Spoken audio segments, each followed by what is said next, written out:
ата-эне баланы сен мындай кыласың деп кээ бирлери таң калышат. Агаларым комуз чертип, эжем комуз черткен сайын аркасына комуз чертет болчумун да. Жана медресе жөнүндө айтып кеттиңиз. Дунгандын балдары, анан уйгурлардын балдары менен медресеге барчумун. Куран жаттап. Мындай кары болдуңузбу же? Жок, 6-жылга жете алган жокмун. Медреседе ошентип окута берип көңүлү калбаса жебейсиң, тарат алганда ар жериңде чүйсүң деп. Кийин өздөрү намаз окуп. Кандай залкар комузчуларды көрүп ышыктан чөлөңүз? 3-класс кезимде Болуш Мадазимов аганын үйүнө барып үйрөнүп калдым. Эми комузду сүйлөтүңүз эми. Ошондо канча күү билесиз жалпы сол? 80-ден тегерек болгон, андан бери 15 жылдан ашып калды. Бетховенден Бахтын чыгармаларын классическая музыка деп күү өнөрүн кыргыз баласы тааный билген. Сахнада комуз чертип атканыңызда күүсү жанып кеткен, кыл үзүлүп кетип, 2 кыл менен аяктаган күндөр болду. Каттуу чабас, акырын чабас дегендей мындай манжаларды кээ бир учурларда колдор кана, комуздун беттери кан болуп калганга чейин.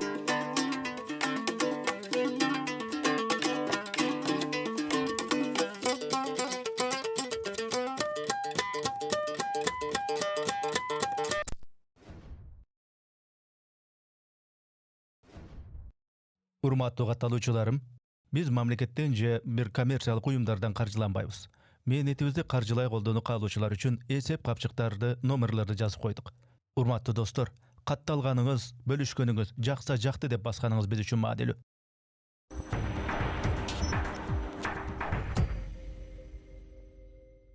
Арбаңыздар, амансыздарбы, урматтуу көрүүчүлөр, саламатсыздарбы, ассаламу алейкум. Биз кезектеги пикирлешүүбүздү подкастты баштайбыз.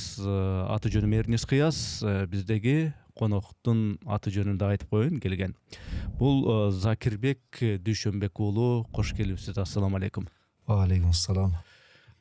Сизди негизи ушул конокту чакырсам подкастыма деп өзүм көксөгөн бир мындай каармандардын бирисиз да. Анан буюрса атайын убактыңызды бөлүп келип бергениңизге биринчиден ыраазычылык билдирем. Закирбек мырза, мен негизи ошондой бир өнөр адамдарынан, искусство адамдарынан мындай сыйлаган адамдардын бар, анан аларга интернет деген бар, телефон деген деле бар, чалып алып эле мен сизди сыйлайм, мен сизге тан берем дей бербейм, бирок мен ичимен мындай сыйлап жүргөн өнөр адамдар бар да. Анан кийин менден жашыңыз бир топ кичүү, бирок мен сизди сыйлайм, өнөрүңүздү, ушул өнөргө кылган мээнетиңизди сыйлайм да. Мен ушунту айтып алайын негизичи. Анткени жөн эле комуз чертип койбостон ушул өнөрдүн артынан түшүп, мээнетти кылып дегендей, анан ошого өзүңүзгө өзүңүз, анан коомго өзүңүздүн чыныгы ушул нерсенин, ушул өнөрдүн устасы экениңизди далилдеген өнөр адамдардын бирисиз. Эми мен суроону баштай берсем, мындай жөнөкөй эле суроо: канча жаштасыз, кайсы жердин кулуну болосуз, кайсы жердин абасынан дем алып, кайсы жердин суусун ичип дегендей ушул маалыматтардан баштасак. Чоң рахмат, алгач сизге чоң рахмат. Сизди дагы терең урматтап сыйлайбыз. Жеке мен эле эмес, үй бүлө менен апам ар дайым сиздин подкасттарыңызды, сиздин жарыялаган видеолоруңузду көрүп, угуп, аябай жакшы көрөт. Рахмат чыгармачылыгыңызды. Мен жашым 36-да. 36-да 1990-жылы 7-январда кыштын кыраган чилдесинде Кыргызстандын суук жерлеринин бири Сусамыр өрөөнүндө жарык дүйнөгө келгенбиз. Апам ошо негизи 89-жылдын октябрь айларында болжолду ошол экен. Анан 3 ай өтүп 12 ай көтөрүп апабызды ошо 90-жылы жаңырган жылы январь айында жарык дүйнөгө алып келген экен. Анан негизинен Сусамыр бул менин тайларым. Апабыз Сусамырлык болгондуктан, анан атам Дүйшөнбек Чомоолу, кыргыз элине белгилүү дарыгер, чөп дары менен дарылаган эл, кылтамырчы табып. Анан атам ошо Токтогул районунун Сарыкамыш деген айылында төрөлүп, чоң энебиз ошол жерден экен. Ошол жерде төрөлүп өсүп чоңойгон жери ошол жер. Бирок атабыз дагы Токтогул Сарыкамышына жээм болот. Чоң энебиз Сарыкамыштан. Анан атам ошо кичинекей кезинде ошо атасын көрбөй калган экен. Ата апасынан да эрте ажырап, томолгой жетим болуп өсүп, анан ата тек жагын көп билбей калган экен да. Анан ошондуктан биз каяктык экенибизди билбей эле бир топчул ошо Суу Самырдан төрөлгөнбүз. Бир туугандарыбыздын баары Суу Самырда төрөлүп, Суу Самырлык болуп калдык. Анан кийин бир кандай маалыматтар менен изилдеп отуруп, ошо чоң атабыз Мамбет Алы деген киши ошо Чүй-өрөндө Асылбаш деген айылдан болот экен да. Ал Асылбаштагы айылдыктар булар жалпы жонунан 1-2 уруудан гана турат экен. Чоң уруусу Мөнөк деген уруу экен. Бул кайсыл бир 16-17 кылымдарда Оштон Алайдан көчүп келген. Адыгине уруусунан Мөнөк деген. Мөнөк уруусу болот экен. Анан мен ошол Мөнөк уруусунан окшойм деп анан болжолдоп изилдеп жүрөм берсин. Тениңиздин кесиби кандай? Мына комузга, ырга, музыкага ушундай шыгуу бар адамдарбы? Негизинен атам абдан шыктуу көп нерсеге. Кичинекейинде баягы жетимчилик менен чоңоюп, ошондой бир татаал жашоону башынан өткөрсө дагы көптөгөн ырларды, дастандарды жатка айтып, термелерди айтып жүрчүкен. Анан кийин Суу Самырга келип, армиядан кийин ошол жерде иштеп, анан баягы элдик чыгармачылык топ болуп атайын түзүлөт экен. Союз учурунда ошол учурларда комуз чертип үйрөнүп, көйлөрдү чертип, ырларды чертип үйрөнгөн экен. Кийин анан бир туугандарыма ошо үйдөн комуз үйрөнүп, ошолордун аркасы менен анан биз да ошо комузду үйрөнүп калдык. Демек, ошол атаңыздын комузга кызыгуусу, комузга черткени себеп болуптур.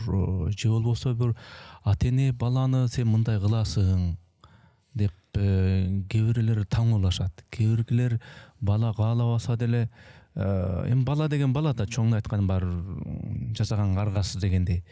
Анан кийин ошондой болуп калган жокпу? Жок, терсинче мен кызыгуума эч ким деле көңүл бурулган эмес башында. Анткени мен абдан кичинекей болдум.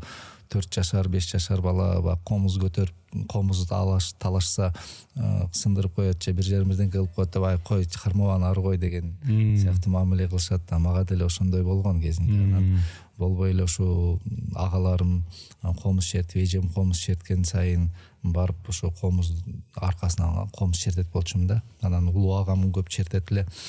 Чертип аткан жери жылуу болуп калат да. Башка иш алаксып кеткенге чейин карап турам, анан диванга же бир жерге комузду жөлөп басып кеткенде барып эле кармайм. Сен кармап чертип аткан жери жылуу болуп калат. Анан демек ушул жерден чертилет экен, анан ошол жерди каккылап ошентип анан 1-2 обонду өзүм келтирип үйрөндүм. Ошо 4,5-5 жашка жакындап калган кезде. Анан ошо менен улантып отуруп эле өзүм баягы логикасын түшүнүп алып, комуздун баягы үндөрдүн логикасын түшүнүп алып, анан өзүм билген, угуп жүргөн ырларды, обондордун баарын өзүм салып баштадым. Анан атам командировкада жүргөн кез болчу эле. Келгенде кадимгидей комуз чертип, ырларды чертип калган болчумун. Анан аябай таң калып, балам чертип калган турбайбы деп анан мени дегенде мен негизи медреседе окучумун. Ошо Куран жаттап. Анан кийин ошо атам командировкадан келип эле сүйрөп барып эле музыкалык мектепке киргизип коюп, ал жерде ошо Бектен Бешембиев деген биринчи устатым болду. Ошол агайдан комуз үйрөнүп баштап, анан 7 жашыман баштап Абдыраев мектебине келип Бишкекте анан ошентип уландык. Профессионалдуу деңгээлде ошондо башталган турбайбы 7 жашыңызда? Жана медресе жөнүндө айтып кеттиңиз, медреседе окуп калдым деп. Ага ким киргизди? Ага дагы атам ошо өзүм ошого жакыныраак болуп, анан кийин ушу медресеге Кара Балта шаарында жалгыз кыргыз бала болчу медреседе окуган, эч ким чоң кишилер дагы жок эле намаз окуган. Анан ошо дунгандын балдары, анан уйгурлардын балдары менен бирге медресеге барчумун. Куран жаттап, ушундай. Куран жаттап, кадимкидей сүрөлөр жаттап, мындай кары болдуңузбу же? Жок, ал деңгээлге жете алган жокмун. Кийин 15-16 жаштарымда кайрадан медресеге барып, кайра тамгаларымды, Куранды кайра башынан үйрөнүп, көп жылдан бери каралбай кетип баягы неме болуп калган экен, таңгалак окуп калган экен. Ошолорду кайра калыбына келтирип анан дагы Куран жатташтыруу антип бирок кар деп ага өтө түшүнүктүү. Эми тиги бала чакта ошондой комузду үйрөтөбү же Куран жагынабы же дагы башка бир өнөрдү үйрөтөбү? Бала деген бала да акыл эси, дүйнө таанымы да толук калыптан элек, ар кайсы нерсеге ою чачырай берген, пикири чачырай берген курак да. Баарыбыз деле ошондой да. Анан ошол жанагы медресеге бергенде бул адам мындайча айтканда ошол исламды, Кудайды таануу, бул эми мындай чоң бир мындай татаал эле маселе да. Чоң киши акыл калчап, мындай анализдеп, анан кийин мындай чындап эле ушундай экен дей турган илим да, эми Куран илими. Анан бала чагыңызда ал нерселерди кандай кабыл алдыңыз? Анткени мындай чийки курак да. Анан андан кийин дагы бой жетип, андан кийин дагы турмуштун анын-мунусун көрдүңүз. Кээ биркилер бар, медреседе ошентип окута берип, анан көңүлү калып, көк таштай калып, мажбур түрдө жаттатып. Эми ар кандай методдору бар. Бирөөлөргө жагат, бирөөлөр болсо мен турмушта көрүп эле жүрөм, эми аябай эле жаттатып берип, анан таптакыр көңүлү калып калган мандемдер болот да. Сизде андай болгон жокпу? Же кайрамда тааныдыңызбы көрсө туура эле ошо? Чындыгында бул мен үй бүлөмдө деле өзү намазкан адамдар жок эсе болчу. Ал учурда азыр үйдө баардыгы намазкандар, намаз окушат. Анан кезинде эң биринчи мен барып баштадым, анан мени шылдыңдашат болчу. Сен колбаса жебейсиң, анан кийин дарат алганда ар жериңде жуйсуң деп. Анан ошентип отуруп кийин өздөрү намаз окуп, намазга келип ушундай болуп калды. Анан бирок чындыгында мага эч ким кайсыл комузчулук өнөрү болсун, жана башка дин жолу болсун, мени эч ким мажбурлаган жок. Кичинекейимен эле ушу өзүмдүн аң сезимимде бар эле ушул жол туура жол, ушул жолго баары бир намаз окуш керек, туура жүрүш керек деп. Анан баягы кичинекей бала болгондуктан, балким балакат жашка жете элек болгондуктан көп маани бербей комузчулукта жүрүп, Абдыраев мектебинде интернатта окуп, ал жерде баягы окуу учурунда билесиздер, динден өтө эле алыс болду ал учурлардан. Кийин Абдыраев мектебинен кеткенден кийин кайра эле ушул баары бир тартат экен, медресеге барып, Куранды кайра башынан баштап.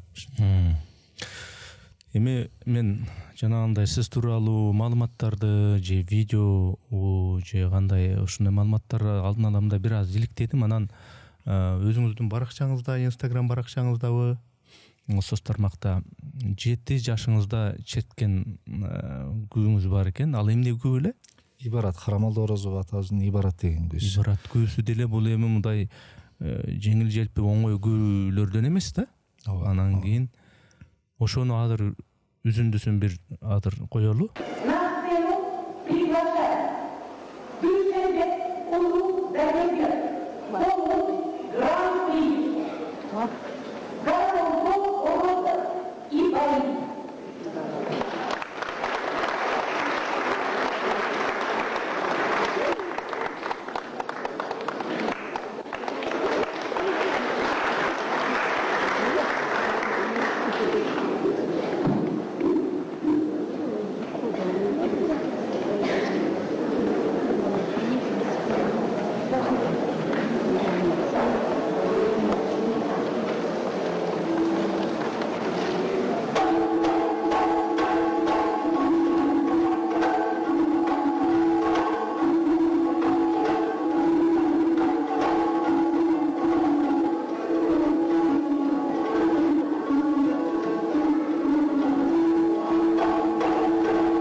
эми бул күү ошо 7 жашар бала бат эле оңой эле аткарып койчу күйлөрдөн эмес.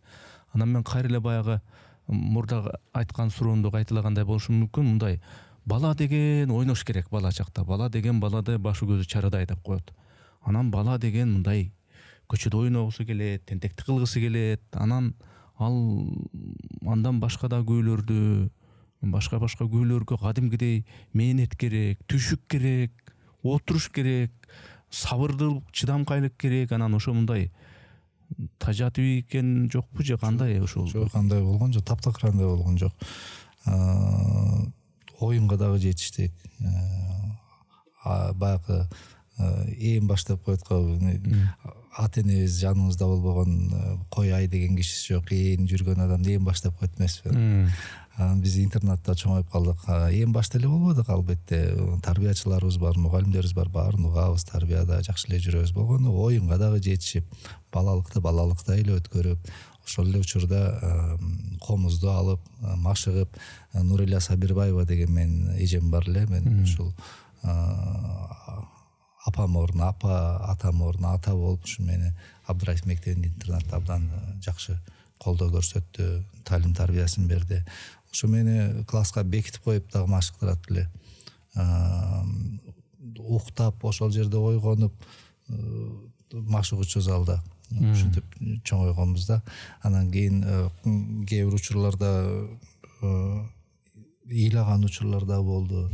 Колдор канап, комуздун беттери кан болуп калганга чейин ушундай машыктырчу, бирок ошол машыктыруусу ошол кезде менин напсыма каршы болсо дагы учурда абдан чоң пайдасын берип, ошол жылдардагы машыгуу мага өмүр бойкуга пайдасын тийгизди да.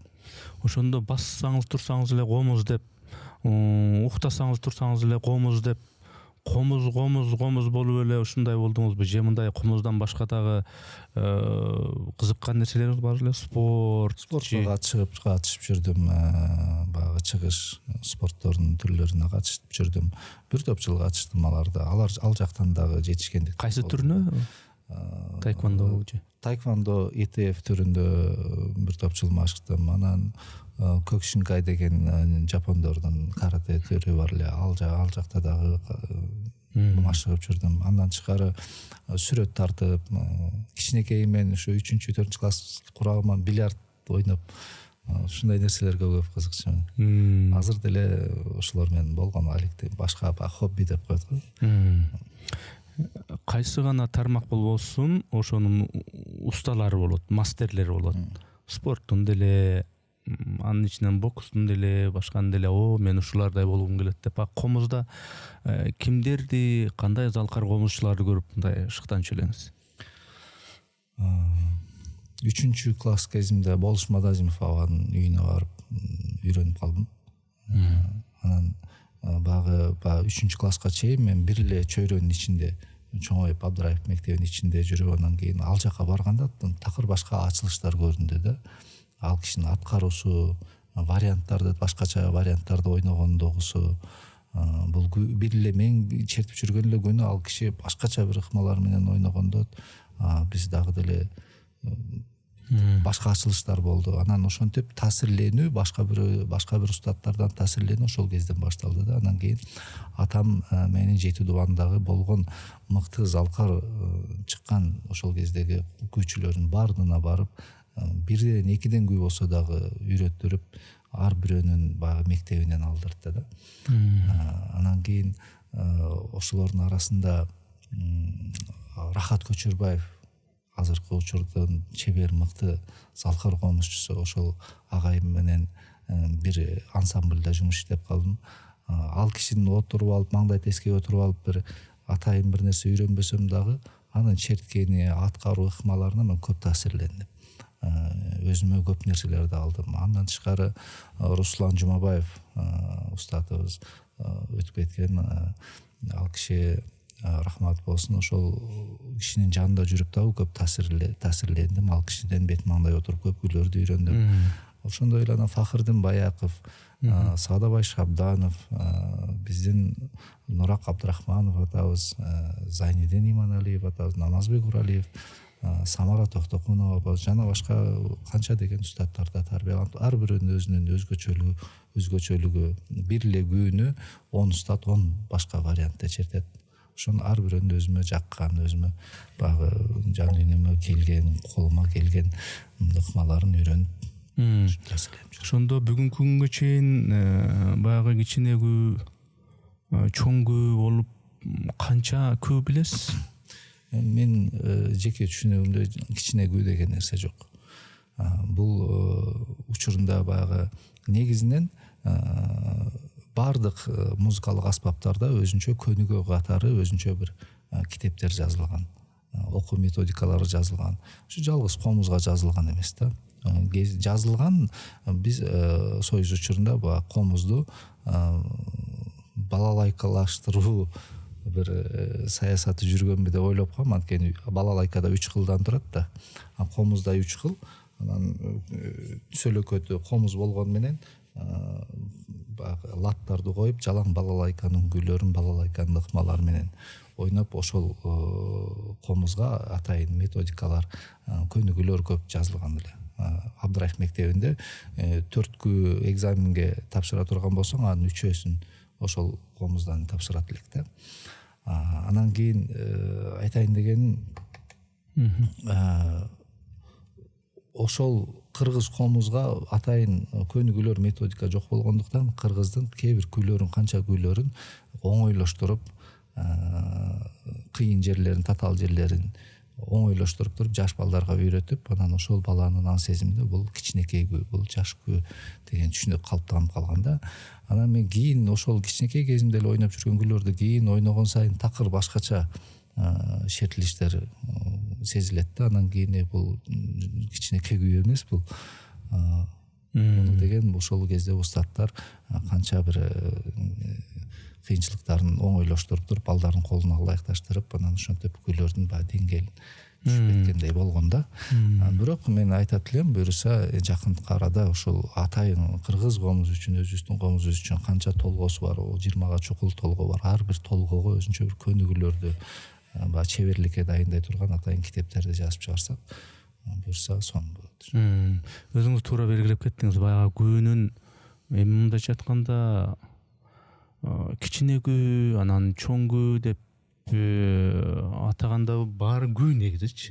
Бирок мен сурайын дегеним, баягы баары бир аткарганда мындай бир оңой үйрөнө турган, мисалы үчүн гербезим дегенден баштайт да. Баардык комуз иримдерине барса, комуз мектептерине барса, гербезимди башка, жаштар маршын башта деп анан ошентип айтат го. Анан акбакай бул башка, чоң гербез башка дегендейчи.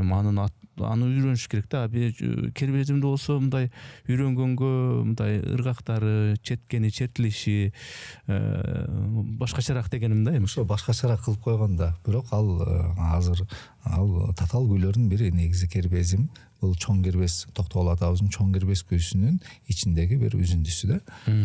Кербезим деген жери. Негизинен бул жалпы жонунан Токтогул атабыздын чоң кербез деген күүсү. Чоң кербез деген күүсүндө Токтогул ата муну мен ойлобойм, муну бир атайын балдарга ылайыкташтырып, бир жеңилирээк кылып, чаканыраак кылып чыгарып коеюн деп чыгарган эмес да. Муну деген бир залкар ошонун арасынан чакан бир үзүндүсүн гана гербезим деп баягы үйрөтүү усулу катары алып алган бир бөлүк экен. Болбосо бул чоң эле дайранын бир бөлүгү экен. Бир бөлүгү да. Мындай Токтогул атабыз бардык өмүр баянын салып ойногон. Ошол 9 кайрык күүсү, чоң кербез күүсүндө канча деген карылыгын айтат, жаш кезин айтат, Сибирге барып келгенин, алымкан сүйгөнүн, Топчубай баласынан айрылганын, апасынын сокур болуп калганын жана башка ошол сыяктуу жашоосундагы бардык күйүтүн дагы, күлкүсүн дагы бардыгын камтыган күйлөрдүн бири бул. Өтө чоң күйлөр да. Ошондо канча күү билесиз жалпы болуп? Мен жалпы санап көргөн жокмун. Мен Көренкеев окуу жайында окуп жүргөн кезде бир санаганымда ошо 80ден тегерек болгон. Андан бери 20-15 жылдан ашып калды. Мен санаган эмес. Эми жогорудагы суроолор менен бир аз тилди кызытып алдык, элге маалымат бердик дегендей. Эми комузду сүйлөтүңүз эми. Мындай өзүңүз эми дагы туура эмес суроо берип албайын, мындай бир өзүңүзгө жаккан бир күн аткарып койгончу деп. Негизи баардык эле күүлөр жагат болушуңу керек, бирок ооба жаккан баардык эле күүлөр жагат. Анан биз кыргыз эли салт карманган ушундай бир баардык өз өнөрдүн өзүнүн салттары болот. Ошонун сыңарындай мен дагы салтты улай ата бабаларыбыздын салтын улай камбаркан күүдөн чертип берейин. жарайт. Күүнүн башы камбаркан деп айтылат эмеспи кыргызда? Бул эки мааниден турат. Күүнүн башы камбаркан деп кезинде ушул комуз аспабын деги эле түрк элдериндеги көп чертилип жүргөн аспаптардын баш аты бул камбар атабыз болот. Казак эли дагы түркмөндөрдө дагы ай көп айтылат. Бул камбаркан деген атабыз жөнүндө ошол киши аспапты ойлоп таап жыгачка добуш салган деп. Мына ошол атабыз күүнүн башы болгон комуздун бизге өрнөк кылып ойлоп таап берген деп камбар атабызга таазим кылып ошо күүнүн башы камбаркан деп айтылып калган. Анан кийин комузчулар ошо колуна комуз алганда эң алгач камбаркан атабызга арнай таазим катары, сый урмат катары камбаркан атабызга арнай бир күүсүн чертип, же устатынынбы, башка бирөөнүнбү камбаркан күүдөн чертип, күүнүн башы камбаркан деп ошондон да айтылып келет. Анан ошол негизинен колго комуз алганда биринчи камбаркан күү черткенибиз салт калат. Карамолдо атабыздын камбаркандардын биринен аткарып берейин. Колхоз камбаркан деп аталат.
бале.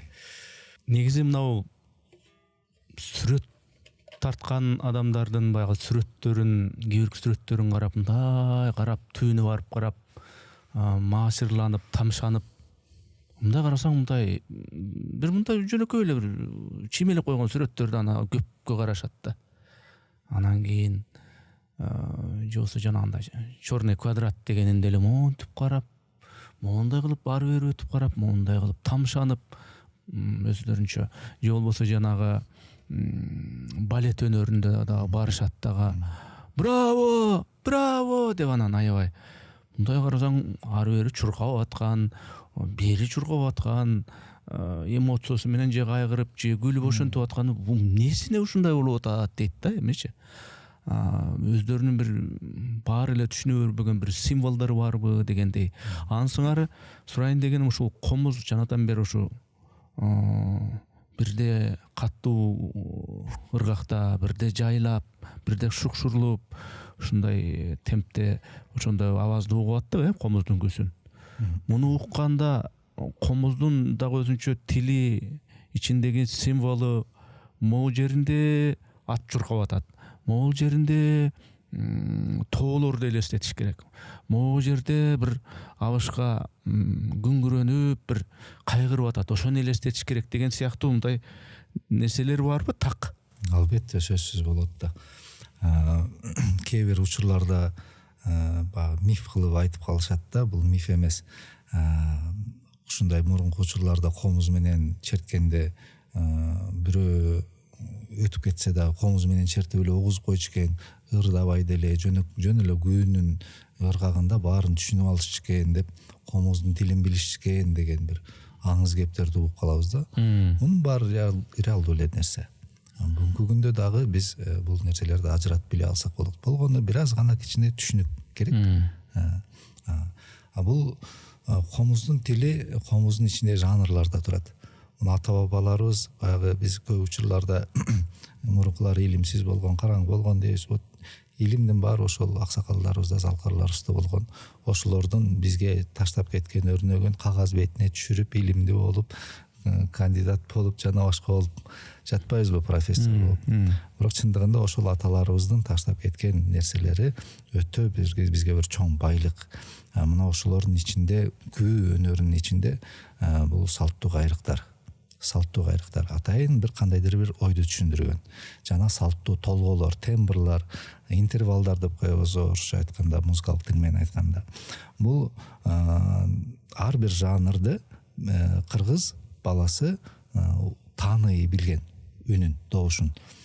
Мисалы, шыңгырама ойноп атса, бул шыңгырама ойноп атат деп, ал шыңгырама не жөнүндө баяндайт, анын кандай эрежеси, ал кайсыл толгоодо, кайсыл мерчемде ойнолот, ал эмне жөнүндө баяндайт. Мунун баары жөнөкөй эле бир түшүнүк, кыска эле түшүнүк. Муну ар бир кыргыз жараны билип алса болот. Жана күнү укканда ал атын атасын, атабасын, тарыхын айтсын, айтпасын, ал күн эмне жөнүндө болуп атканын түшүнө алат да. Ошо сураганым жанагы мисалы үчүн Бетховендин, Бахтын чыгармаларын жанагындай ойногондо башкача болуп, муюп, угушуп, өзүнчө мындай ошолордун күйөрман, сүйөрман аудиториясы башкача мамиле кылат го. Классическая музыка депчи. Анткени ал ошол ойнолуп аткан музыканын ичиндеги баягы сезимдерди, эмоцияларды элестетип көрүп турган үчүн ошентип муюп угушат да. Биздин кыргыздын мимни деген күйлөрү бар, залкар күйлөр. Анан ошолорду мындай бардык кыргыз эле ошонун коддорун билип муюп угушпайт го дейм да. Бирок кызыкса, эгер түшүнүк алса, бул музыкалык сабаты жок адамга дагы оңой түшүнүп ала турган эле нерселер. Болгон бир аз убакыт бөлүш керек. Мурун деген, азыр деген баягы интернет аркылуу, телевидение аркылуу көп маалыматтар адам башына кирип атат да. Мурун деген биз өзүбүздүн гана салттуулугубуз менен, өзүбүздүн салттуу кайрыктарыбызга эле кайнап бир баягы эменин ичинде жүргөндүктөн тааныш болгондо кайсыл кайрыктар ойнолуп атканы кыскача айтайын. Азыр мен сизге камбаркан жанрында ойноп бердим да. Камбаркан жанры бул өтө чоң жанрлардын бири. Мунун ичинде бир топ камбаркандар бар. азыр мен черткен колхоз камбаркан, жана башка эл камбаркан, баланча камбаркан, тигинче камбаркан, мунун камбарканы, тиң камбарканы болуп кете берет. Аны бирок аны камбаркан кылыш үчүн атайын талаптарына жооп бериш керек ал күйөө. Кербес чыгарып алып атын камбаркан коюп албаш керек. Ботой чыгарып алып атын кербес коюп албаш керек. Ошондой жаңылышуулар дагы бүгүнкү күндө болуп атат. Ал менен күүнүн ички түшүнүгү боюнча түшүнүгү жок комузчу болгону менен ошондой жаңылышуулар болуп калып атат да. Анан кийин камбаркан эмне жөнүндө баяндайт. Ошондой эле ботой күйлөрү. Ботой күйлөрү бул жоктоону түшүндүрөт. Мисалы ботой чертип атса бир адам, бул бирөөнү жоктоп атат деп түшүнгөн да. Аны тааныш оңой эле, аны кулак менен 1-2 жөнү укса эле таанып калат. Кербес чертип атса, бул өзү жөнүндө бир баян айтып атат. Бир кайсыл бир кезин айтып атат деген сөз да. Кербез деген жанр, мисалы Токтогулдун кербези, Сибирде жүргөн кез кербезин, алып алган кез кербезин, алымканды сүйгөн кербезин, жана башка кербездердин баарын төкпөй чачпай ошол кербезге айтып берген. Ошондой эле бала кербес бар, жаш кербес бар, кыз кербес бар, катын кербес, кемпир кербес, мас кербес, тас кербес, бай кербес, кул кербес, жана башка толтура кербездин түрлөрү көп. Ошондой эле шыңгырама, ал өзүнүн эреже салттуулугу жана ичинде аны шыңгырама кыла турган салттуу кайрыгы жана өзү ал эмне жөнүндө баяндай турган өзүнүн түшүнүктөрү. Ошондой эле бизде 20га чукул 15тен ашык жанрлар бар. Ошол жанрлардын бардыгы комуздун тили болуп эсептелинет. Эмне жөнүндө сүйлөп атканын жанрлар аркылуу түшүнүп алабыз. Анан эми бул ар бир күүнүн өзүнчө баягы мындай аткаруу бир ыктары бар, татаал. Бирде манжаларыбыз бул жака чыгып кетип, бул жака чыгып, кээде жай, кээде өзүнчө ар бир кылды терип, бат-баттан терип, кээде жайлатып, эми ошонун баарын мындай сактап, унутуп калбаш үчүн мындай бир улам кайталап турасыз да, мындай. Ар бир адамдын өзүнүн табияты, жаратылышы ар кандай болот. Ар ким ар кандай ыкмалар менен жат алып жүрөт. Кээ бири атайын кайталайт, кээ бири оюнда, кээ бири бир башка нерсе менен көрөт. Кээ бири үндөрдү өң менен көргөн адамдар бар. Өң менен көргөн адамдар бар. Анан кийин Алла Тааланын жаратмандыгы чексиз, ар бир адамды өзүнчө бир жеке индивидуалдуу жараткан да. Менин учурумда бир чертип үйрөнүп алам, болду, калат ошол. Жатталып калат ошону. Анан бир жок дегенде бир 15-20 жолу жатка боюнча кайталап ойноп койсоң болду.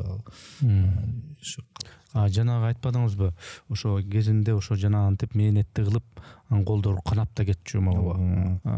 Сиз эми негизги ишиңиз ушу болуп аткандан кийин колуңуз комуздун кылдарын көп чертесиз, ургулайсыз, каттуу чабасыз, акырын чабасыз дегендей, ошондо мындай манжаларды дагы өзүнчө бир жылуу сууга салыппы, же дагы бир деме кылып, ошондой бир ыкмалар барбы, же бул көнүп бүткөнбү? Көнүп бүткөн, бул кичинекей кезден калыптанып, кичинекей кезде деген кол назигирээк болот, баланыкы баары бир тери деген назик, жаш болот. Анан комузду чертип атканда колдорубуз орусча айтканда мозоль деп коет го. Мозоль тетип, айрылып, баса албай, кармак колун тийгизе албай калган күндөр болчу, бирок ошонун баары өтүп кеткенден кийин анан кол өзүнүн калыбына кайрадан келип, жанакы ооруларды, кыйынчылыктардын баары артта калат, сезбей калат.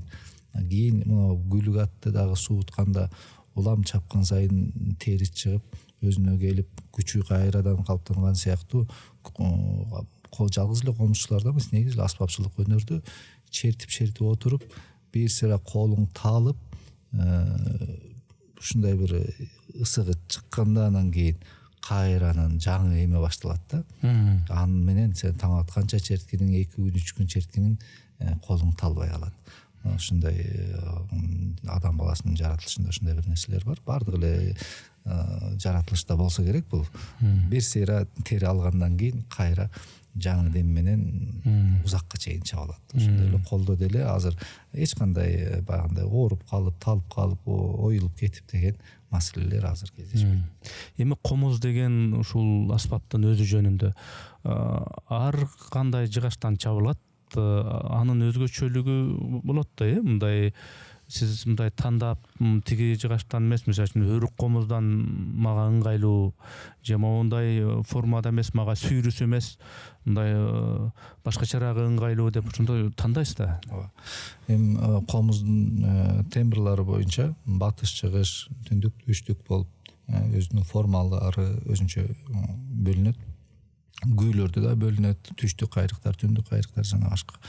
Ошондой эле камбар комуз, кербез комуз, ботой комуз деп атасак туура болот го. Азыр башка дүйнөлүк аспаптарда прима, альт, бас жана башка болуп тембрине жараша бөлүнөт. Ошондой эле комузда да кандай нерселер бар. Мисалы азыр биз учурда токтогул комуз деп коебуз да. Ал атабыз токтогул атабызга чейин эле андай комуз болгон. Кетмен төбөнү токтогул атып алган сыяктуу элебиз да. Токтогул атабыз ошол негизги кетмен төбө, аксы тарап ошондой стилде комуз чапкан. Анан акындардын өзүнчө чертмек комуздары бөлөк, ырчы комуздар бөлөк, күү комуздардын түрлөрү бөлөк болуп бөлүнөт. Биз баарыбызга көзүбүзгө бир эле комуз көрүнө бергени менен негизинен жакшылап анализдеп карасак түрлөрү көп. Анан кийин комузчуга негизинен жакшы бир универсал комуз же болбосо бир 3-4 комуз жанында жүргөнү жакшы. Анткени ар кайсы жанрдын өзүнүн тембрине ылайыктуу комуз чертилсе жакшы болот да. Мисалы мондай көөдөнү чоңураак, калыңыраак комуздар менен бул камбар кан күлөрүн, кайрык күлөрүн чертсе жакшыраак добуш берет. Кече жакында эле Сыймык Бейшекеев келди, комуз менен келди. Аныкы мындай кичине казактын домбурасына окшош экен моундай болупчу. Сиздики бул комуз кайсы жыгачтан? Бул өрүктөн. Муну деген учурда заманыбыздын залкары чоң комузчу Чалагыз Иманкулов атабыз чоң комузчу уста да болгон. Ушул атабыздын шакирти, түзмөтүс Орозобай Кенчинбаев атабыздын колунан чабылган комуз. Бул комуз Кыргызстандын бардык бурчунда мен комузчумун дегендин баары ынтызар бул комузга жетишке. Эң мыкты комуздарыбыздын бири Кыргызстандагы. Эң мыкты уста. Анан комуздарын тандабайбыз деле. Ар бир чапкан комузу бир өзүнчө бир мыкты болуп чыгат. Ошол Орозобай атабыздын комузу өрүктөн чабылган. Анан салттуулук боюнча мурун биз оюп жасаган, оюп туюк чабылган. Кийин Орозобай атабыз баягы дүйнөлүк аспаптардын стандартына ылайыкташтырып, муну колодка деп чаптама, капталдар өзүнчө, аркасы өзүнчө. Бирок бул чаптама деп бизге мындай бир башкача угулган менен негизинен бул чапталган комуздар дурусураак болот. Неге дегенде баягы оюп чапканда бир жери калың, бир жери жука болуп калышы мүмкүн. Муну болсо баардыгын бир тегиздикте камдап алат, аркасын, калдыларын. Анан добушту абдан жакшы берет да. Анан кеп бизде өрүктөн чапса эле укмуш деген сөз бул баягы кыргызга көп калыптанып калган. Негизинен кайсыл материалдан болбосун уста кандай чапса ошого жараша үн берет да. Кээде өрүктөн да мыкты дуптан, бук деген жыгачтарыбыз бар. Карагайдан даже кээде мыкты үн добуш берген комуздар чыгып калат. Бул устанын колунан жана комуздун өзүнүн тагдырынан. Илгерки комуздар баягы койдун ичегисинен атайын кылы, койдун ичегисинен болгон, ал тууралуу уламыштар да бар. Анан кийин азыркы комуздарга моундай кандай жип ушул оңбу, жакшы чыгабы? Бул кыргыздарда эле эмес, дутар аспабында жана башка бир топ аспаптарда жип пайдаланылып келген. Негизинен башаткы өзүнүн жаратылышында ичегиден, койдун ичегинен жасалат. Кийин ичеги багы өзүнүн сапаттуулугу боюнча кичине начарыраак болгондуктан көпкө чыдаш үчүн мындай жипке өткөнбүз. Анан нейлон жиптер бар, берке багы леска деп коебуз. Андан дагы тагып жүрөбүз. Бирок бул жип добушту бийигирээк берет, чыдам кайраак. Ушул жагы менен артыкчылыкта баягы ичеги болсо баары бир назигирээк болот. Үнү дагы басыраак чыгат, назигирээк болот. Бирок тембри, үнү абдан жагымдуу.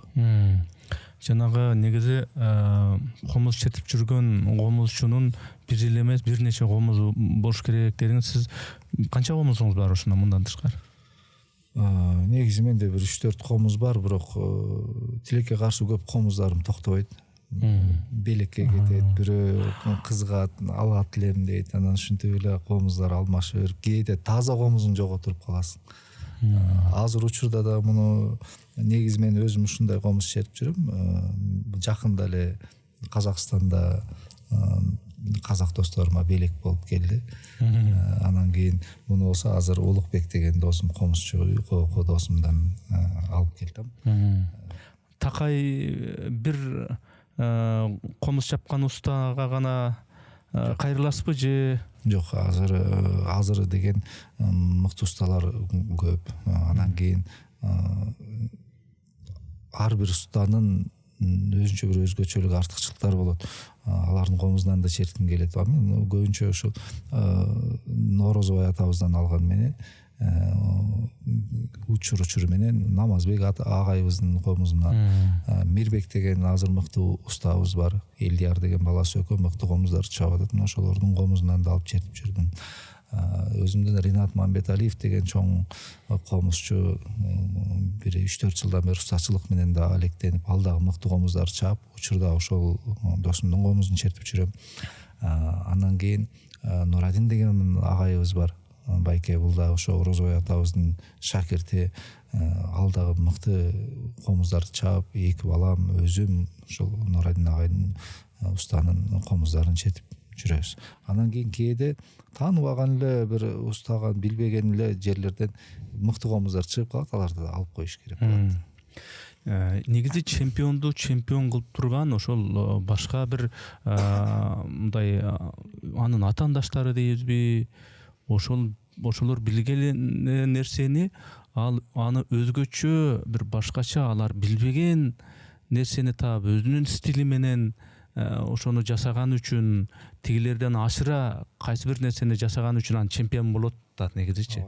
Анан сиз ушу комузчу катары өзүңүздүн өзгөчө бир стилиңиз, кээ бирлер мындай туурай албай турган, туураса дагы окшошпой тургандай бир өзгөчөлүгүңүз эмне деп ойлойсуз?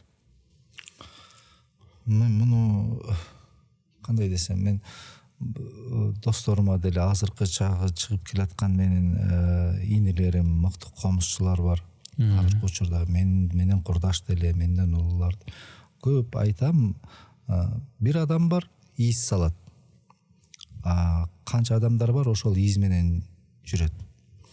Анан өзүң жаратылышыңда, тагдырыңда кандай маңдайыңа жазылган? Сен из салуучу адамсыңбы же из менен жүрүүчү адамсыңбы?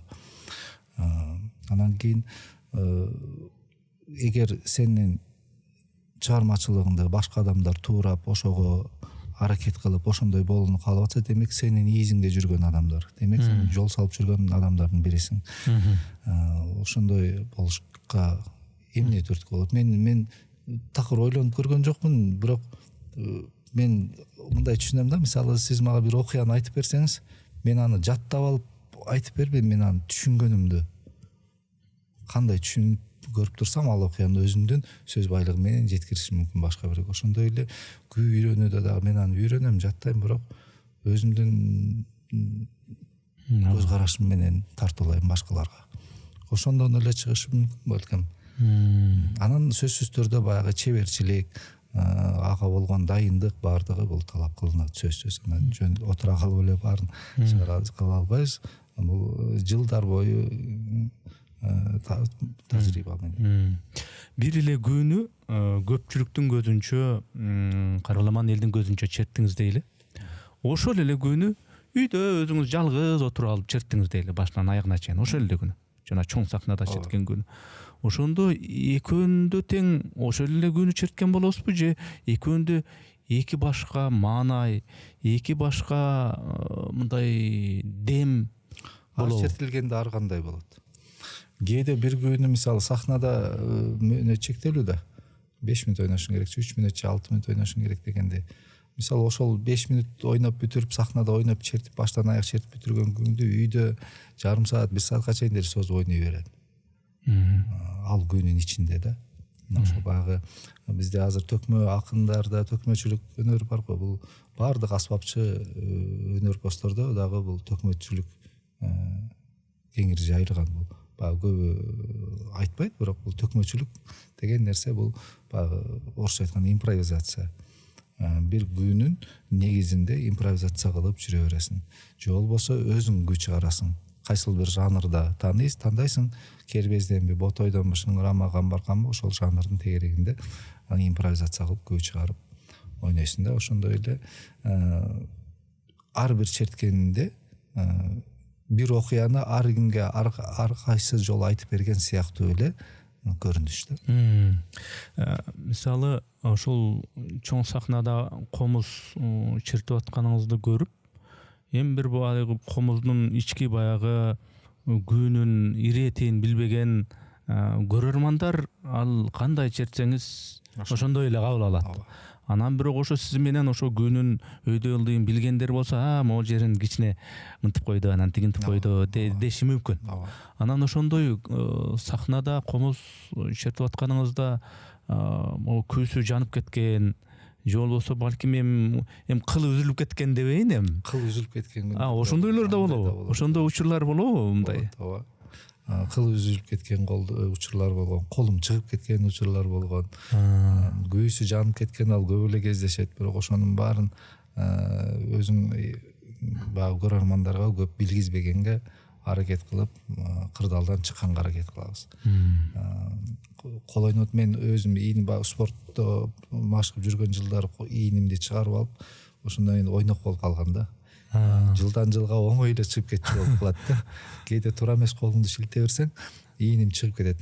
Анан сол кол менен башка нерсе ойноп отуруп, колумду салып, анан улантып ойногон күндөр болду. Кыл үзүлүп кетип, эки кыл менен аяктаган күндөр болду. Боло берет экен жашоодо ар кандай нерсе. Чоң концерттерде, чоң сахналарда гана чертесизби, же мындай эми азыр рынок дегендей, талап бар дегендей, анан мындай тойлорго чакырганда өзүнчө заказдарга да барып турасызбы мындай? Көбүнчө чоң сахнаны көздөйм. Анан тойлорго көп учурда 90% отказ кылам да. Анткени дегенде эмнегедир ал же тойлор болуп турсун, той деген эң сонун. Бирок ал жактагы көрөрмандардын баягы аурасы жакпайт. Неге дегенде мен күүнү угуп аткан адамда сүйлөшпөй турса, эки адам сүйлөшүп кетсе, мен баардык эмем качып кетет. Эми тойдо ха-ха-ха, хи-хи болот, карсылдап күлгөнү бар, бир жерде тосуп. Бирөөнү мыскылдап күлөт, анын баары угулуп турат. Чуркап жүргөн болот. Же болбосо келип күч аябай ушундай кирип чертип атсаң, биягынан тияңга келип кыздар майла жана окшойт. Мунун баары жакшы нерсе мун. Бирок күү чертип аткан маалда бул өзүңдүн ички жан дүйнөңө бир жагымсыз бир нерселерди тартуулайт да. Мисалы эстрада ырчылары бийлеп, элди кошо бийлетип, алардын жолу бөлөк. Бул күү тартып аткан кезде сен өзүңдү эмес, өнөрдү бийик кармаш керек. Бул өнөр деген кандай жерлерге ойнолууга татыктуу, канча деген жолду баскан, канча деген кылымдарды карыткан күүлөр, канча деген залкарлардын колунда ойнолгон күүлөр, канча деген хандардын, канча деген ачарчылык, токчулук, согушту, кылыч, найза замандын баарын башынан өткөргөн күүлөр. Анан ошондой жерде бир көңүл бурулбаган жерге барып ойнолсо туура эмес деп ойлойм. Бул өзүмдү эмес, мен өнөрдү сыйлагандыктан ошол өнөрдү аздектеп, ушул өнөр аркылуу биз канча деген бир жакшылыктарды, ийгиликтерди көрүп жүрөбүз. Анан биз дагы ушул өнөрдү сыйлай жүрүшүбүз керек. Комузчулук өнөрү менен мына бүгүнкү ушул рынок дейбизби, же капиталисттик заманда ушул комузчулук өнөрү менен жан багууга, үй бүлөнү багууга мындай болобу? Мүмкүн ооба. Сиздин бир туруктуу барып келчү ишиңиз бар да, кандай иш? Мен балдарга сабак берем. Андан тышкары баягы ар дайым эле болуп турбайт бул баягы, бирок чет өлкөлөргө чыгып атайын сүйлөшүүлөр менен барып ушу комуз өнөрү менен кандай десем, сиз айтмакчы материалдык жактарыбызды камсыз кылабыз. Андан тышкары ошол гос жумуштарда иштечү элем. Мен 1-2 жылдан бери иштей элекмин. Бир башка бир нерсе менен алектенейин дедим эле. Материалдык себептер үчүн эмес, негизи өзүмдүн жеке руханий жан дүйнөм үчүн. Анан кийин багы атай бар, кандай деп коет, постоянный бир такай алып турчу материалдык жок. Бул ошо сабак берип, анан концерттер менен гастролдор. Комуз чертүү өнөрүнөн башка дагы кандай бир эмгеңизди акчага балап сатчу кандай шыктарыңыз бар эми? Өнөргө тиешеси жок. Бирөө ээр чабат, бирөө мына устачылыгы бар дегендей, анан үйдү куруп салат дегендей, ошондой бир шыктары болот го мындай. Мен такыр ойлонуп көрбөпмүн ошол нерсе жөнүндө, анткени башка нерсе тандап көргөн жокмун, башка нерсе менен алек болуп да көргөн жокмун. Болгон хоббилерим өзүмдүн баягы эс алуу учурумда балык кармайм. Ошону мен алдыда сурайын деп аткам, менин аягында балык боюнча өзүнчө сурайм, себеби мен да балык кармаганга кызыгам да. Анан кийин атайын баягы материалдык бир агым болгонго эмне кылыш деп башка нерсе ойлонуп көрбөптүрмүн. Анан кийин негизен баягы кыргыз эли өзү мал жандуу келет эмеспи, баягы тоолук болгондуктан мал дагы кармаган жайыбыз бар. Бир туугандарыбыз менен азыр учурда баягы мода болуп аткан арашан койлордон анан анча мынча башыбыз бар бизде дагы. Анан ошондой. Анан негизи мен ойлойм, баягы Кудай таалам биз жаралганга чейин эле ырыс кечүүбүздү жазып койгон да маңдайыбызга. Такыр сарсануу болуп ушуга бир нерсе боло бербейм, анткени Кудайдын берген ырыскысынан бир дагы өйдө бир дагы упай ылдый эмес. Кайсыл кесиптин ээси болбогунун, эмне менен алек болбогунун баары бир ошол ырыскын аласың деген. Ашык кеми жок, туура. Атаандаштык бар жерде өнүгүү өсүү болот деп калабыз.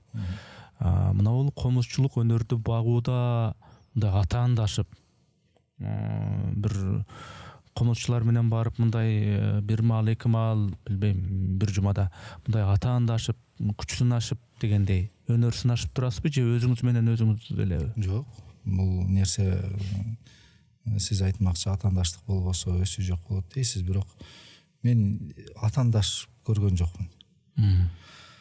Кичинекей мен көп чоң вниманиеде өсүп калдымбы билбейм, көп комузчулар болбоду менин учурумда, жаш балалардан.